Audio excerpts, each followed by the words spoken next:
Nasib seorang mahasiswi cantik bernama Elisa Siti Mulyani pilu di tangan mantan pacarnya Riko Ariska, 21 tahun.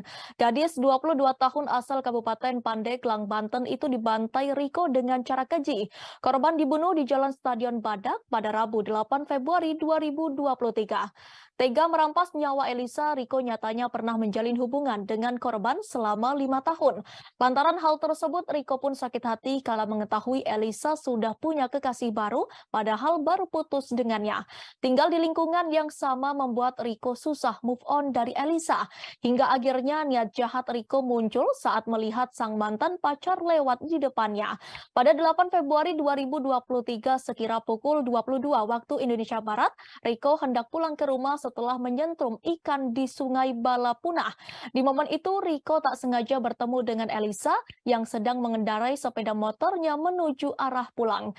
Melihat hal tersebut, Riko pun mengejar Elisa dan meminta untuk mengobrol di Stadion Badak. Riko langsung mencekik Elisa dan langsung menyeretnya ke jalan menuju semak-semak. Tak cukup sampai di situ, Riko gelap mata dan langsung memukul korban menggunakan kloset hingga patah dan berlumuran darah. Kronologi peristiwa ini disampaikan oleh Kasat Reskrim Polres Pandeglang AKP Silton Silitonga. Adapun kini Riko dijerat pasal 338 Junto 351 KUHP. AKP Silton Silitonga menjelaskan pertimbangan menerapkan Junto 351 dalam pasal 338 KUHP karena sebelumnya Riko Ariska melakukan pembunuhan, pelaku menganiaya korban dulu. Sementara itu, sosok Elisa yang merupakan mahasiswi salah satu perguruan tinggi di kota Serang itu dikenal sebagai pribadi yang baik.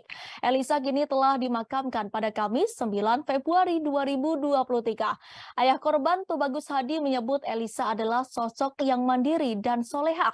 Tak cuma keluarga dan teman-teman dekat, sosok Elisa juga banyak didoakan netizen. Di akun media sosial Elisa, netizen beramai-ramai mengirimkan doa.